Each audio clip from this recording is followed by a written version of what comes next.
Hello ladies and gentlemen, I am PANCZASU and you're looking at Dungeons of the Endless, a game that recently received quite a significant patch, a significant update which changed the way this game works. Obviously it is still very far away from the finished product. Keep in mind, this game is in early alpha state, so nothing you see is going to be final, but we are just one step closer because some new features have been implemented. Now, you may be asking, okay, you explained that, Pancake, but what is this videocast all about? Let me explain to you. The game is now way harder than it used to be. The enemies are way more ferocious and your heroes will be dying way more frequently than they used to. There are reasons why the difficulty has been increased, but one of the reasons was because previously this difficulty has been incredibly low, I have to admit. It didn't feel like a challenge to reach and beat the final level of this game. Now, it actually is a challenge. I find myself losing even though I'm actually trying and not making too many stupid mistakes. So you need to watch out. So what I did decide to do is make this videocast, where I'm going to play through hopefully a complete game of Dungeon of the Endless in its current state, explain what I do and why I do it, and maybe teach you some of the tricks I personally use to survive in this game. Now, obviously the game is still relatively-ish new, and this patch is definitely new, so opinions on how to win the game may vary. I'll show you and teach you what I believe is a decent strategy. Make no mistake, however, I'm not an amazing pro at this game. I am just fairly decent, and that's about it. I cannot say anything more about myself, I'm sorry. So, we start our game, and in case you're wondering what this game is all about, or if you want to watch the opening cutscene, I recommend watching my Introducing Dungeon of the Endless videocast. The link will be in the description, just as a link to this game's official website. I encourage you to check it out. Now, I need to tell you what was the big change that actually has been implemented, which was a valid reason to increase the difficulty of the game as well. Now, there are skills and abilities in this game. So when you look at our heroes, as usual we start with two heroes, you can see that they actually have active and passive skills that they can acquire. Right now there is a limit of 2 active skills and 4 or 5, I don't remember, passive skills you can have. But they are here and you can gain them very much so. So we have our 2 standard heroes. The first hero, Hikensha, is starting with a passive skill of Nyctophilia, which makes this guy faster in unparalleled rooms. A very interesting ability, if I may say so myself, and a fairly worthless one as well, I'll be honest. I mean, you could argue that this hero is decent at scouting and opening doors far away from your base and fortifications, but I don't really like this hero. Yes, he does have very nice DPS, but considering the fact that he's a melee hero, he has very low HP and defense, he doesn't have amazing speed, and he does have decent wit, but, you know, I don't like this mix of a hero. He tries to be like a jack of all trades. He is specializing in DPS, but still, something doesn't add up to this hero. I don't particularly like his active and passive skills either. They are very interesting, but not too useful in my eyes. However, the second hero I got, that was a very lucky draw, is OPBot DV8, who starts with the ability to repair damaged modules. Now, keep in mind, neither of those two heroes is actually capable of operating any major modules. In order to do that, you need to have a passive skill that lets you do that. And I was fairly lucky. Those two heroes can get the skill relatively quickly-ish. I mean, Hikensha gets at level 3, OPBot I think gets at level 2, if I remember. I'm fairly certain he does. So it's not a problem. Usually I have way worse luck than that. I start with 2 heroes that are very battle-centric and get ability to operate modules at level 3, and they're both very bad at it as well. However, this is a fairly decent start. Both heroes are melee, which is not a very big deal, and OPBot is a very good hero because he's got a ton of wit and is going to be invaluable when collecting resources. So after this lengthy introduction, let's open our first door. First room, relatively lucky draw, and we've got a major module, bunch of miners. This is going to be a very easy hub where I could stop and kill any enemy that tries to go through this door. However, since it is level 1, I think I can still proceed further without making any minor modules in this room. I do need to create a major module. So I'm going to start by industry. Industry is by far the most important thing for you in a dungeon because you need more industry to make more structures. It's as simple as that. There is nothing really that I need to add there, it's just common sense, you need that. Now, before the patch, I normally would use I normally used to make 2 or even sometimes 3 industry modules before making a food module, because industry is way more important than food, because, you know, you only needed a few low-level heroes to absolutely obliterate a dungeon with the help of a few turrets maybe. And yeah, this changed now. There's additional level in this game, and heroes are way faster to die, and you need them to level up to have abilities unlocked for them. It is also very important. So usually I go for food as my second module on first level, and sometimes even as my first module on second level, but that doesn't happen too often. Now, the reason why I'm not making any minor modules in the first room is because those minor modules, tier 1s, are very easy and quick to make. Even when the combat happens, when modules are fairly slow to build, those guys can be consecuted fairly quickly, so they are a good panic button per se.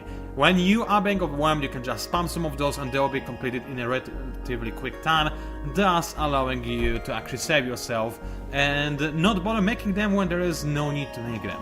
So let's explore the next room. And it's another room with a major module that's very good, and it also has extra industry in it, a very lucky find. In early game on level 1, the thing I need the most is industry after all. Now, as I said, I'll continue by making a food processing station, and since this room is very hard to defend, it only has 2 major modules, and the enemies can just come, walk to it, and walk through it if they choose to do so. I don't want to open this door. I want this to be a safe backyard for me, where I just have some extra food, where no enemy will ever go. Unless I have a hero over there, then some enemies will, but even then not too many of them. Alright then. Now, how much food do I need to level this guy up? I can level him up right away. One slight problem with that is that then I will not be able to heal any of my heroes. However, I'm willing to take the risk, because I'll have enough industry to make a few minor defense modules, and enemies on level 1 after the few first doors are still fairly easy to kill. So let's level up the OP bot, and now I allowed him to actually operate major modules. I do think I need to have some extra industry, more than I need food right now. So I'm going to let him operate the industry module, since food module will allow me to heal a hero once after the next door anyway. So let's open the next door with Hikensha, whatever his name hero is. And I found quite a bit of dust as well as additional food. This is it again, a very lucky find. I would love to power this room and make it my hub where I fight the enemies. However, right now I'm unable to do so simply because I don't have any dust. I need 1 more. Still, I was relatively lucky to get so much dust after just opening 3 doors. So let's continue proceeding to the next area of the dungeon. I keep trying to stockpile on industry to make a major module some defenses over here. This is a fairly long room, and quite a few enemies are hiding my way.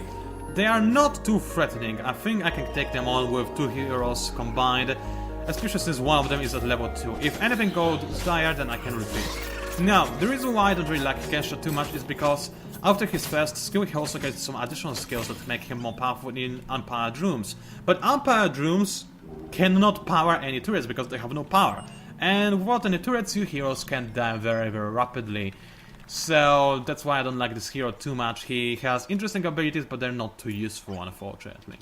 Alright, I have enough dust to power this room. This is very nice. I'm going to move my OP bot over here, and I think I'm gonna create another food module.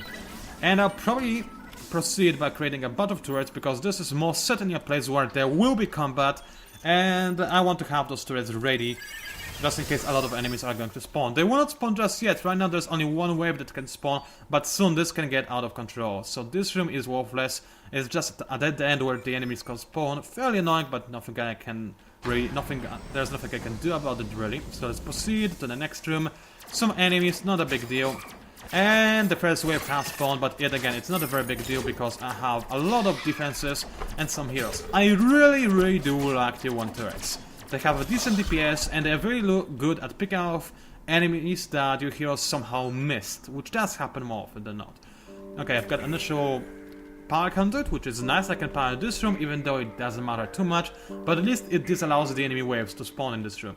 I also have a fair bit of not dust, food, so I can invest it in Hikensha. And I do want to do it because at level 3 he can actually operate modules. However, then again, we're not sure if he is ever going to be able to operate modules. Maybe I'll get heroes that have an amazing wit, and he's going to be the best scout slash DPS hero I'll have. Then I'll still probably want to level him up. Decisions. I'm kinda tempted to actually level up OP-Bot instead, because OP-Bot, when leveled up, again, gets the Surgical Striker ability, and as you can see, it just makes him a whole lot more powerful, increasing his DPS by a lot. I don't really know exactly how much, but you can calculate it fairly easily if you have the time and care enough. I don't care enough, and I don't have the time. Every 3 doors his skill will recharge. It's because that's how the active skills work. I forgot I didn't mention it. Once you get active skills, you can use them, they work for a certain amount of time, this skill works for 5 seconds, then it runs out, and you need to open 3 doors in order to be able to use it again. Those skills are still very powerful, especially once your heroes are leveled up to significant degrees, like level 4, 5 or 6. Level 3, this skill is not too useful, but it's still fairly useful, so I'm kinda happy I got it. So, gaining more food, which is important, another room with some extra dust, which is nice, 2 waves of enemies to deal with, not a very big problem, although this guy is very annoying, because he always focuses on targeting my major module, and he's probably going to be able to destroy it as well, because I don't have enough DPS to stop him. Nope, indeed I didn't.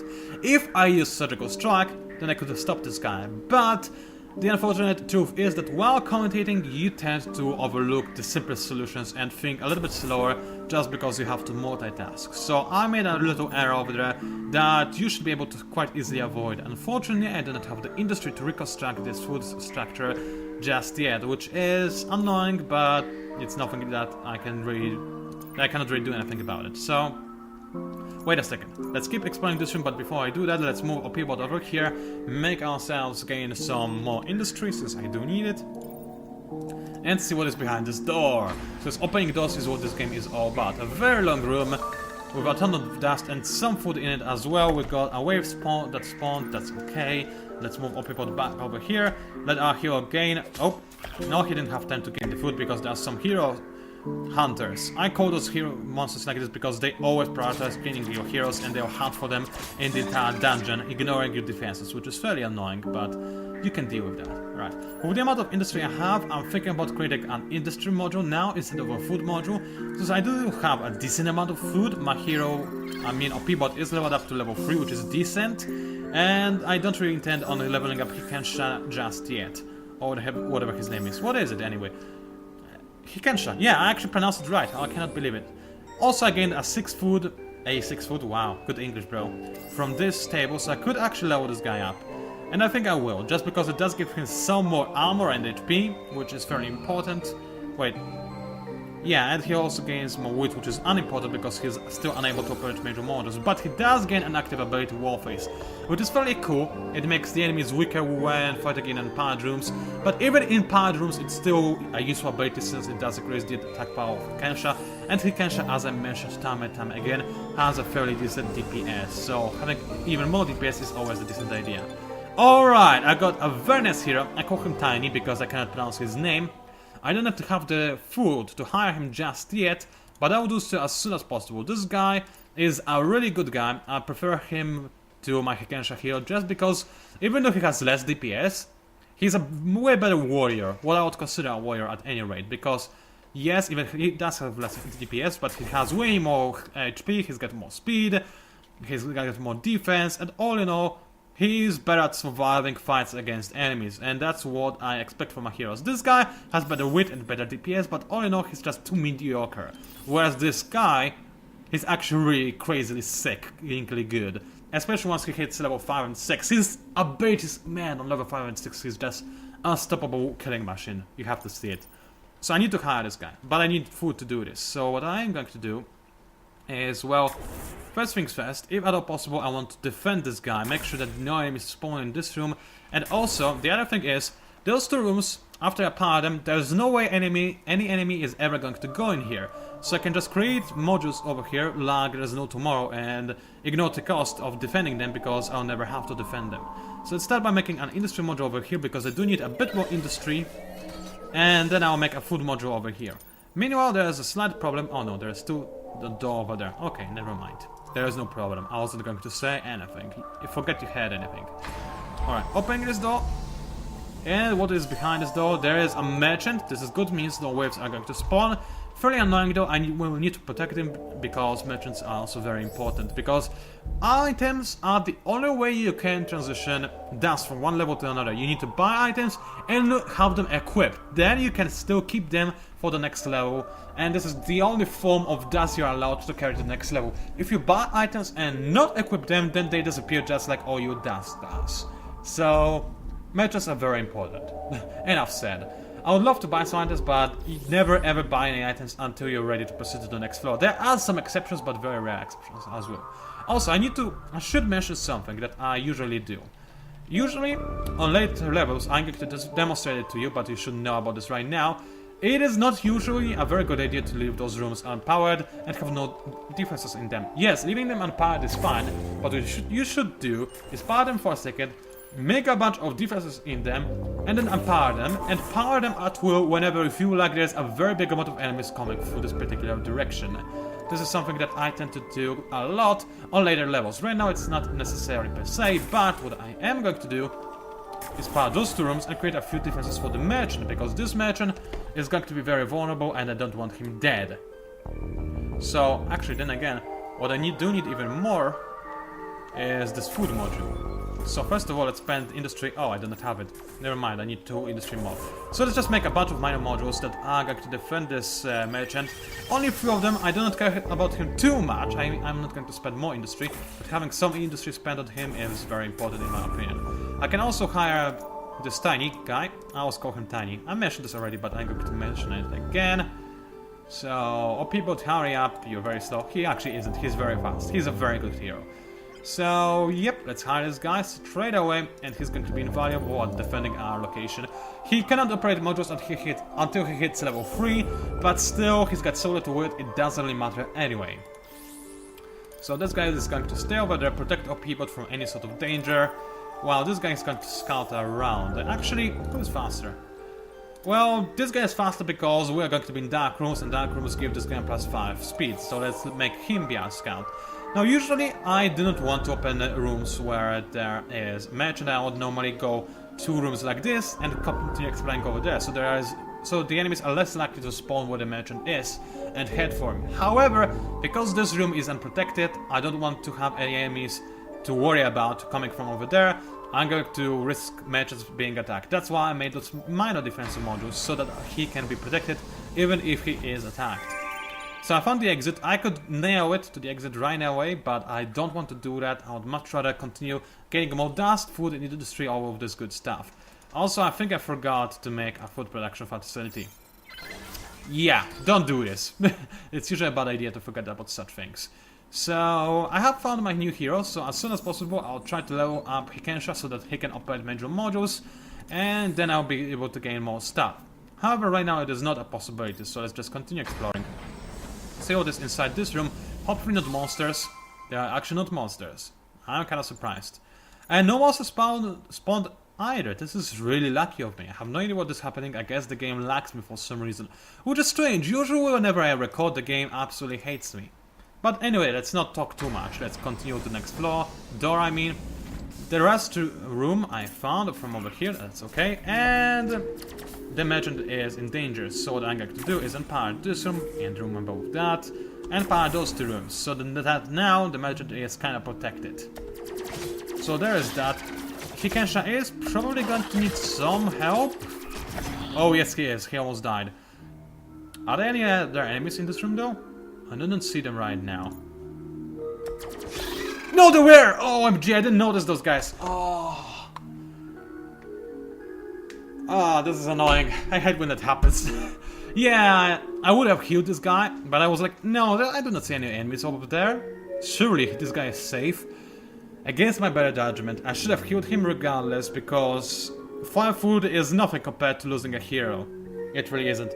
Well, this made our journey a bit more difficult, but fear not, we still have 2 heroes, and 2 heroes will hopefully be enough to survive. So let's keep protecting this room. Here, this merchant is not being attacked by anything at the moment, and those 2 guys should be fairly efficient at killing all the monsters that still remain on this floor. It's good. I mean, it's not good. We lost a valuable hero, but it's as good as it gets, I guess.